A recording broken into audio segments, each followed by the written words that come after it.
Welcome, everyone, and thank you so much for joining me on another episode of our podcast.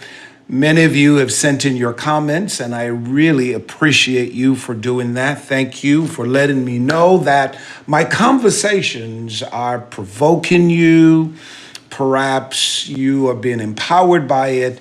Thank you. Just thank you so much for letting me know how the podcast is affecting your life. All right, so we want to talk about something that a lot of people are dealing with, and many people don't know how to handle it. And I'm quite sure when I tell you the topic, you can relate to it. You're going to feel a sense of, okay, that's me, that's a part of my life. And it's all about you stop letting people use you. Is there anybody out there that's been used by people? Have you ever been used by people? And I think at some given point in time in your life, we've all been used by people. Some of us have been used by people who say they love us. Some have been used by, our own children, our relatives, our friends, co-workers. If you go to church, you've been used by church people. You've been used by your boss. You've been used by politicians. We've been used by our government.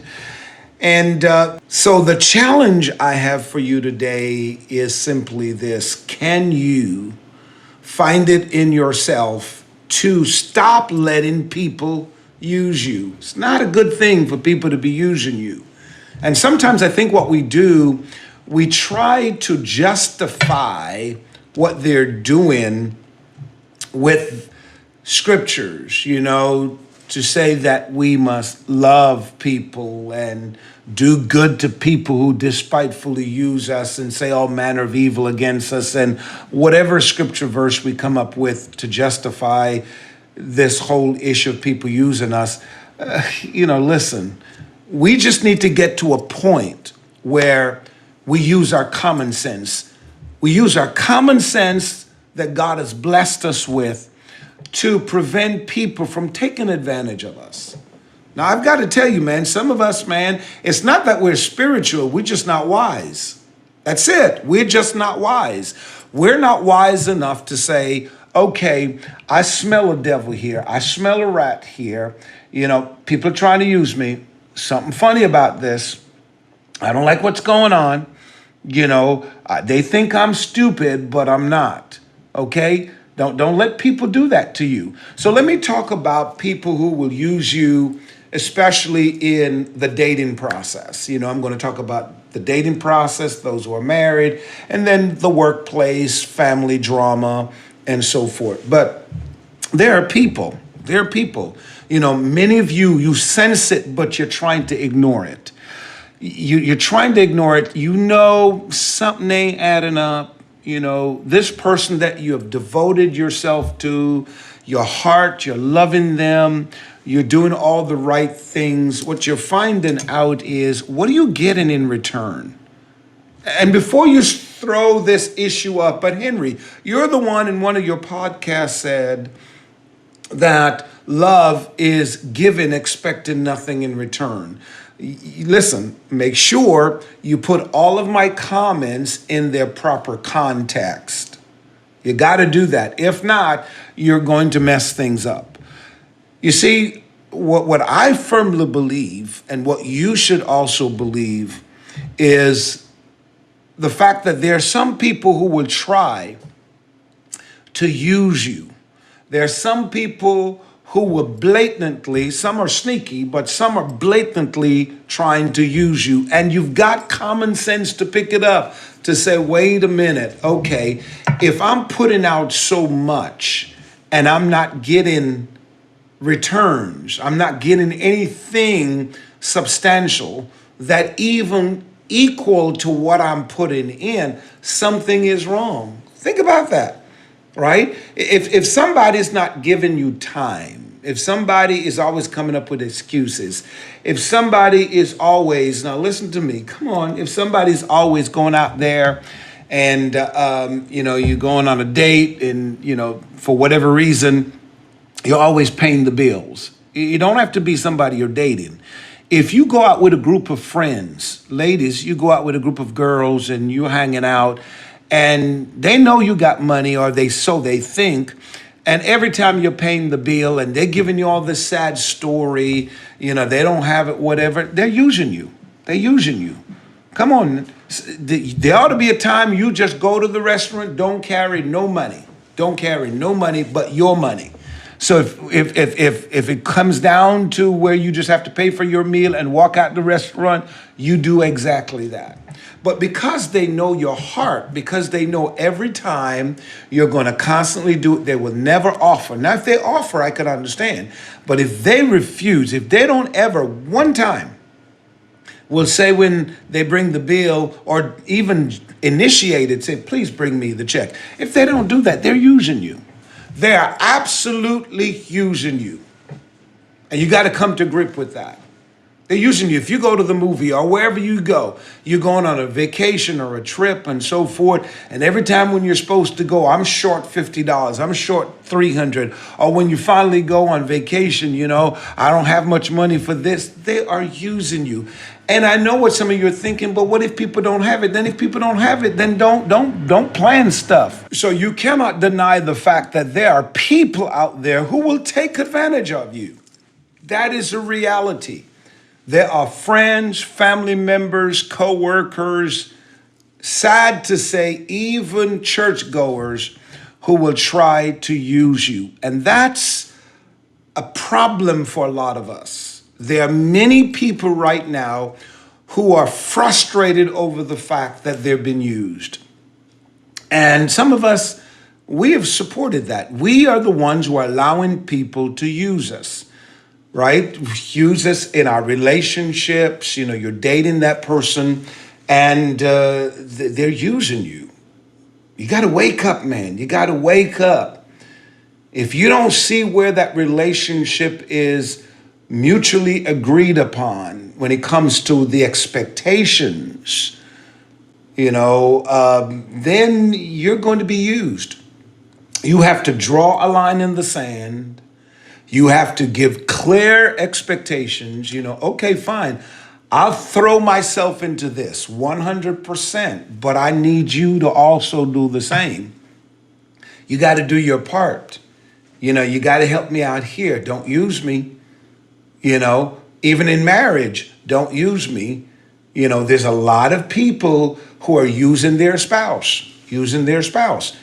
Can I dig a little bit deeper? There's some people in their marriage, it's not that they love their spouse. They don't really love their spouse. They don't even care about their spouse anymore. It's a matter of comfort. It's a matter of, okay, I can't do better right now. And what a horrible way of living your life. I can't do better right now. I need her or I need him in my life now until things get better or something like that. No matter how you put it, that's using a person for the wrong reason, right? We do that. And that's wrong when we try to use a person to advance ourselves over the person, caring nothing about the person. That's something that's in our society at all levels. And especially as people of faith, we need to avoid that. We need to avoid that. Our kids will use us. Your children will use us. And let me just say this to parents. You have your children, especially the ones who are teenagers. You have to lay down some rules with your kids. Got to let your kids know, okay, fine, I may not see things your way. You're in a different dispensation, different times, your culture is different. I get that. But as long as you live in my house, these are my expectations and so forth. I want certain desires. The desires that I'm going to ask you for is not to harm you. So, for example, go to college, get an education, make something good of yourself. Don't think about boys or women or girls now. Focus on getting your education. I don't want anything to stop you in your track, okay? But don't believe for one moment that I'm going to go out there as your parent to hustle, make life, bring home the bacon, give you your own room, pay for your cell phone, buy clothes, feed you, do all the things I do for you, deny myself.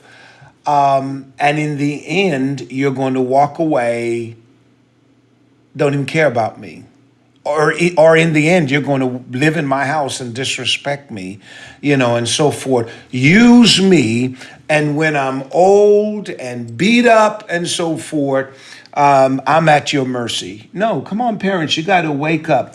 I'm not telling you not to take care of your children. That is an obligation you have, not even by the government, by God. The Bible says your job is to train up a child the way they should go. What's that way? The biblical way. That's your duty. Your duty is to train, whether the child wants it or not, whether the child respects you or not. Your job is to train. And in training, you have rules. In training, you basically say, these are my expectations. Okay, and I'm going to do my job, just like the prodigal. The father said to the son, after the son kind of prematurely came and asked for what he says is his. And back in those days, that was the rule, that was the law. The father leaves an inheritance for his kids. By a certain age, the child is entitled to those things. So the child didn't really went out of line to ask for something that didn't belong to him. He asked for his inheritance. However, it was wrong timing, just like our kids today. Sometimes what they want, it's not that it is wrong. It's just that the timing is wrong. Come on, parents. The timing is wrong. And with the timing, when the timing is wrong, it throws everything off. That's how people mess up their lives. But you have to say, okay, fine. You can ask for what you want. You can rule and run your own life. If you think you're grown and you're mature, whatever, but you're not going to use me. You're not going to stay in my house, and you're not going to use me. Are you hearing what I'm saying? Same thing on your job. You ought to know your worth, your value, okay? And I'm not talking about an individual who will try to toot your own horn and you don't even have a horn. There's some people who think they're the greatest thing since sliced bread. There's some people who think that, my job better be glad they had me and, I'm working there and they don't treat me well and, I'm given all this talent and so forth. This is what I tell people all the time. If you're not comfortable at a place and if you think that you are disrespected at a place and you're not valued or even paid what you think you're worth, you have the opportunity to leave. Just go. Just put in your resignation and say, okay, I'm tired of you all, whatever. I can go somewhere and find that place. Find that place where you're comfortable at. Because yes, some people will use you. I'm not denying that. Some boss will use you. Some of these bosses out there, they will use you. Some companies will use you. However, when you find that, then you have to find it within yourself. If you know your worth, just say, okay, I'm done. I'm going to go where I'm valued. However, make sure that you're not full of yourself and go out there thinking you can find something better only to find out you left something great. That's the important thing, okay? But I do know people will use you. Companies will use you. So you have to know your value. Family members will use you. Relatives will use you. Some of you, you've become the bank for a lot of people. Yeah, a lot of people. They come to you often and they borrow money and they never pay. They never pay. They absolutely never pay you back. And then, one of the toughest thing, and I don't know if you guys can relate to this, the most difficult thing is to be there for someone in their time of need when financially they didn't have it. They were struggling and they came to you and they said, please, you know what? I'm going through a struggle right now. I need $1,000. And if I don't get it, I'm going to be on life support. I may have, a heart attack and I'm going to die. They tell you all these sad stories. And you take the money that you have earned and have sweat for and give it to them. It's a loan. And once they receive that loan, have you noticed the passion and how they used to call you? They don't call you no more. They don't call you no more. And they told you they were going to give it back to you in 30 days or a couple of months. Well, it's been a year, it's been 2 years, it's been 3 years. And they have the nerve to get in an attitude when you ask them for the money. See, that right there will make a Christian go off the edge. You say, well, Pastor, we're not supposed to go off the edge. I don't care. Listen, I don't know where you live. That will make any human being go off the edge. When we give you the money, you needed it, and you turned around, don't have the decency to call and say, look, I promise it X amount of days. I'm in a bind. Could you give me some more time? Communication. And now when they ask you for the money, you cop an attitude that you're a user. That's it. And some of you won't admit it. There's some people are just plain down outright using you. They come all the time. And every time you are crazy enough to keep giving them the money and keep giving them the money and keep bailing them out and keep bailing them out. I heard of a grandmother one time. Here it is. She has this grandson and loved their grandson. I mean, to the point, but his father, which is his grandmother's son, would constantly say, Ma, do not give that boy no money. He's not going to use it for the right reasons. He's going to buy drugs with it. He only gets himself in trouble. Well, the grandma kept, saying, but he's my grandson. I can't see that he's in need. I need to help him and so forth. That's my baby boy and all the stuff. And the daddy would say, do not give my son any more money. When you don't give him money, then it will force him to go get a job and so forth. And long story short, well, she kept giving him money. And finally, he got himself in trouble, went to prison, jail, actually, for a few days and got out. Okay, well, here's what the grandma did. To get him out, she had to post bond. And I think it was something like $250,000 bond or something like that. So grandma didn't listen to her son and went and put her house up. Her house that was paid for. Listen to me. Her house that was paid for. Put her house up as collateral to the bond company for her grandson. Paid the 10%, house as collateral. Boy came back, got out of prison, jail, came to her and begged her money again. Crazy, gave him the money again, took off, didn't show up for his court date. Make a long story short, never showed up. Guess what? The house now belongs to the bond company. That's it. She's been used. And I believe in her heart, maybe as a genuine grandmother, she loves her grandson. But then there ought to be a limit, man. There ought to be a limit on how much you would let a person bring you down. I mean, and you have to answer this question, do you let a person constantly use you in the name of Christianity, in the name of trying to be a good Christian, versus shutting it down and say, you know what, that's it, I'm done. No, not anymore. And sometimes, you know what, saying no is the best love you can ever give to a person. That's it. At all levels.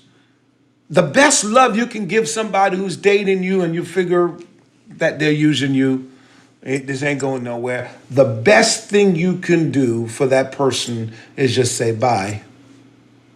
See you later. I can't do this no more. That's the best thing you can do.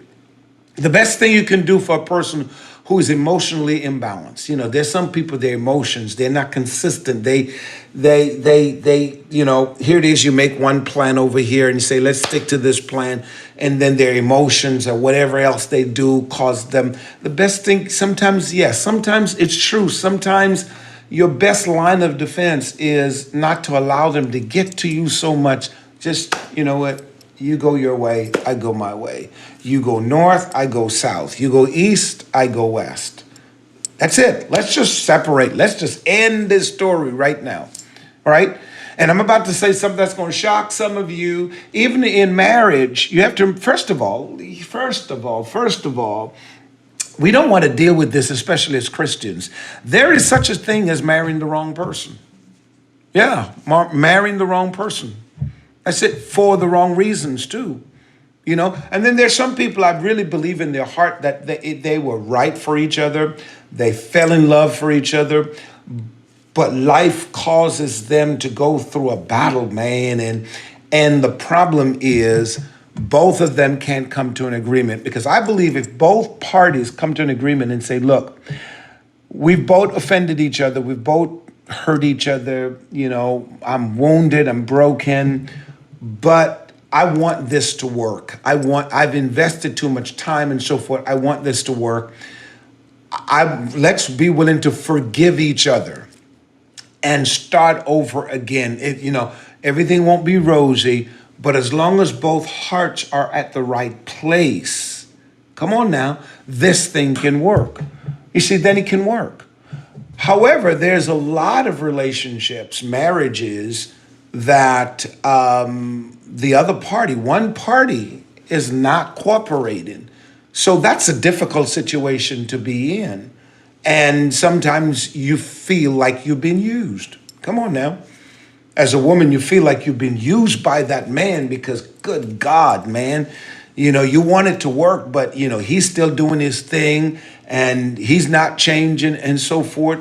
And the same way for a woman, for a man, she's doing her thing, she's not changing, and so forth. And you just feel like you've been used. So I want to encourage you today that you have to get to that place. You have to get to that place where you say to yourself, man, look, man, I have to, protect myself. We don't talk about that a lot. We have to protect ourselves from people who try to use us. Absolutely, try to use us. And they're all out there. There are people from all walks of life who will try to use you. Don't even let me talk about politicians. Don't let me talk about politicians. Politicians will try to use you 24/7. So yes, politicians will do everything to tell you a story, and I'm not saying all of them, but majority of them, at the end of the day, it's your vote. That's all they want is your vote. And I've made a decision long time ago. I'm not going to let any politician use me. No, I'm not. I understand in the business of politics, it gets bloody and messy and so forth. But sometimes God gives you common sense. And with that common sense, you just simply say, no, I'm not going to let a politician use me. Just like you won't let a stranger use you. Just like you won't let relative use you. Just like you won't let a roommate use you. You've got people, maybe you've got a roommate and so forth. They don't want to keep up their end of the bargain. You've decided you're going to split the utility bills. And you're saying, Henry, why are you talking all these stuff, And these are practical stuff. You see, some of us are so deep and spiritual that maybe all we want in a podcast is to give me 10 ways to excel in God and 5 ways to discern things in the spiritual realm and, 3 ways to walk into the prophetic and so forth. You know what? That's the problem. And this is heavy. What I've discovered, man, some of these people, man, who are so into these things, man, and so forth, their life is jacked up, man. Jacked up. Jacked up. Come on now. So the reason why I am on this podcast today is to try to help people to have a life, to win in life.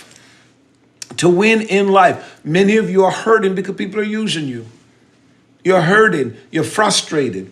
Some of you don't want to go home because people using you at home, right? You don't want to, you hate going to that workplace because you feel that you've been used, and so forth. You don't want to go out with your friends anymore because when they ask you, you really wanted to go out to eat. You really wanted to go out to eat, but for whatever reason, you're like, no, I want to go out to eat. And you go to the drive-through yourself to get your food because at the end of the day, if you go to eat, you're the one paying the bill. Talk to me here now, because you've been used by people, right? So stop letting people use you. I'm telling you, free yourself. Free yourself. So you say, Henry, how do I do that? I know you were going to ask that question. Let me say it again. I know you were going to ask that question. And the question, again, is, how do I stop people from using me? It's very simple. Just don't let them. It's that simple. Don't let them. It's okay to say no. It's okay to say, okay, you know what? I know I said this, but I changed my mind and so forth. It's okay. It's okay. If you give it simple things as, okay, here's my car. You don't have a car or your car broke down. You want to use my car to do something. Okay, here's my car. I gave you my car. Okay, you bring my car back filthy, dirty. You burn the gas and you don't put gas back in there and so forth. Okay, fine. You got me once. You may get me the second time. But what? I would be crazy the third, the fourth, the fifth time. So what you just simply do when they come back and they ask you, can I borrow your car again? I'm sorry. No. Why? You loaned it to me before. So you have two choices now. Two ways you can respond to that. You can simply say, I'm sorry. The last time I checked, it was my car. I reserve the right to give my car to whomever, or to say, no, I don't want to give it to any particular person. And I've chosen not to give it to you. That's my right. Now, you're going to get some haters now. You can even take it a step further because they're going to push and say, well, that's unfair. No. What is unfair was I've loaned you my car more than once. My car was clean. You brought it back. It was filthy.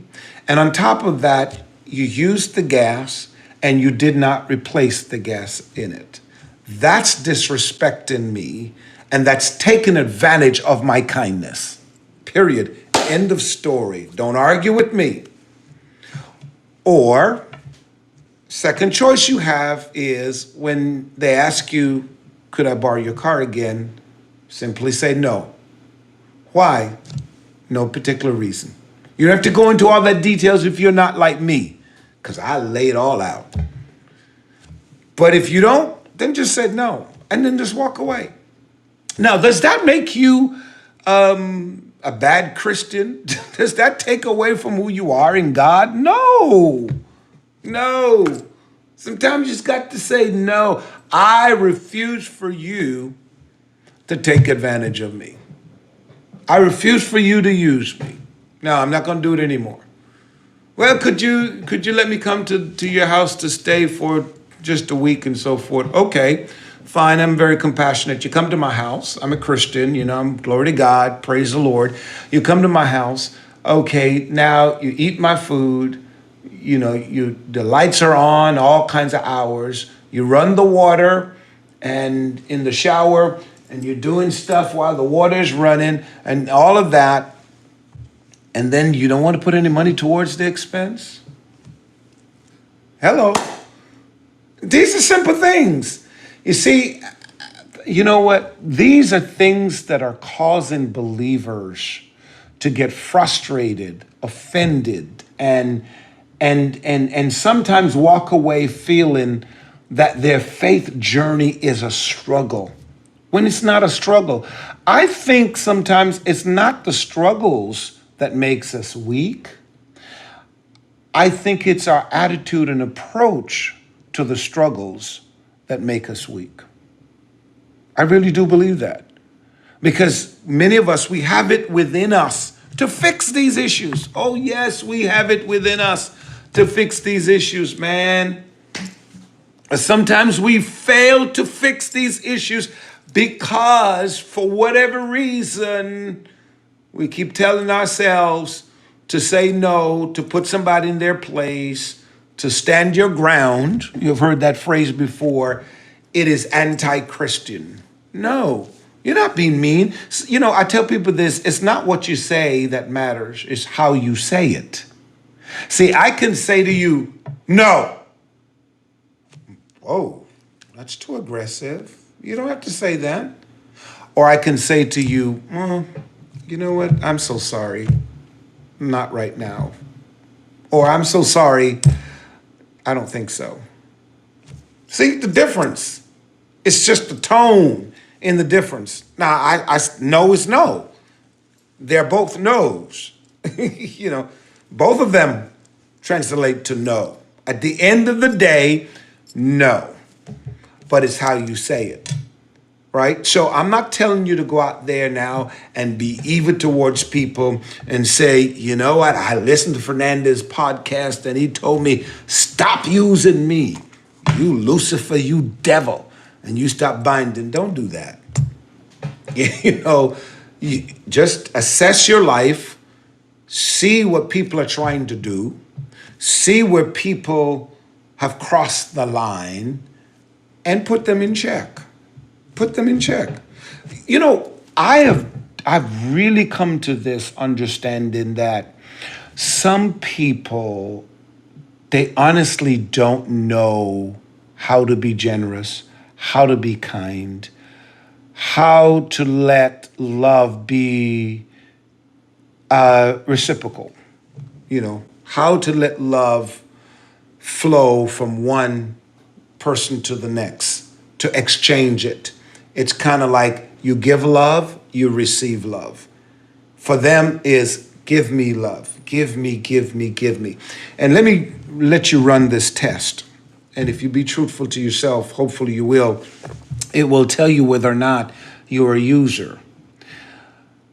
Whomever you are with, whether you're dating, whether you are married to the person, whether it's in a partnership, in business, whether it's relatives and so forth, check. In the last 12 months, listen to me carefully, in the last 12 months, look at what that person, be honest, look at what that person has done for you. Last 12 months. Just look. What did you receive? What words? I'm not just talking about in things. Words of affirmation, kindness. You know, what did that person do for you, or institution? What have they done for you in the last 12 months? Think about it. And then now ask yourself, what have you done for that institution or for that person in the last 12 months? And see, is the scale off balance, or does it weigh the same? Which side is greater? Think about that. Which side is greater? Come on now. So if you're in a marriage and you give so much and your spouse is down here, then there's something wrong. Somebody's using somebody. If you're in a relationship and your love is here, but this person's love is there, somebody's using somebody. If you're on the job and the company, you're doing so much for the company and you brought in this much revenue and you have really kept the unity and your productivity is there and so forth, but you know, company's up here while you gave them everything, but you're down here, then that may be an issue. Now, I'm not talking about a company now who's struggling maybe to keep the doors open, because I tell people this, listen, it's better to have little than nothing. It's better to have little or nothing, right? But when you have much, then I think you should share it, right? So, and if you're a business owner and so forth, look into yourself. Are you using people? Are you using people? If you are a friend to someone, what kind of a friendship is it? It was your birthday, they gave you a card. And I'm not talking about intimate relationship or you're dating a person. I'm talking about just casual friends. They gave you a Christmas gift, a birthday gift, or whatever. And whoo, this is a good one.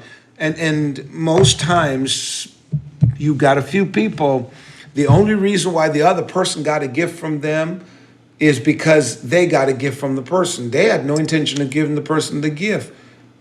And then all of a sudden, they would give, go and say, I got to get them a gift and so forth. No, they weren't planning to get a gift. No, okay, thank God they did it and so forth. But people shouldn't live that way. In my neighborhood where I live, it's a kind of a customary thing that my neighbors, honestly, I haven't done it to the two neighbors across from me now because both of them are new neighbors. But the other neighbors, and again, those houses have been sold a couple of times next to us. But what I used to do, I didn't know these people. They very seldomly speak. But every Christmas, what I would do? And it's a form of evangelism. I'll get a Christmas card that has verbiage in there about Christ and so forth. And I would literally, put a gift card in there. One year, I put a gift card for Home Depot or Whole Foods and so forth, just to bless them. I don't know them. Why do I do that? Because I'm a giver. Here's the reason why. I didn't have to do it. But there were times we were out of town and my wife would ask them to pick up the mail for us. And I'm just thinking, they didn't have to do it. So you know what? Because they picked up the mail for us, let's just bless them. Just simple things like that. Now, they weren't expecting it, but I felt led to do it and so forth. So I'm just saying, you and I need to get to that place where we don't be users, all right? But we also don't let people use us. The whole purpose of this podcast was to open your eyes so you're not being used by people. And also for you, once you identify it, to do the simple thing, and that is to stop it. Stop it. Just simply shut it down. And unfortunately, as much as I went through all this time to train and to equip some of you, you're not going to do it. You're going to constantly let people use you. Your pressure is going to go up. You're going to get frustrated. It's going to weaken your faith in God and lessen your ability to have a good life because you just allow people to constantly use you. Don't allow them to do that.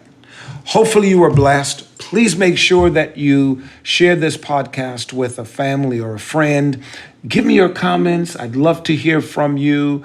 I'd love to hear from you on what subjects you would like me to discuss on the podcast. I'd love to do that. So please post it, let me know, and I will definitely take it into consideration. Thank you so much for your time, and I can't wait to see you on the next podcast.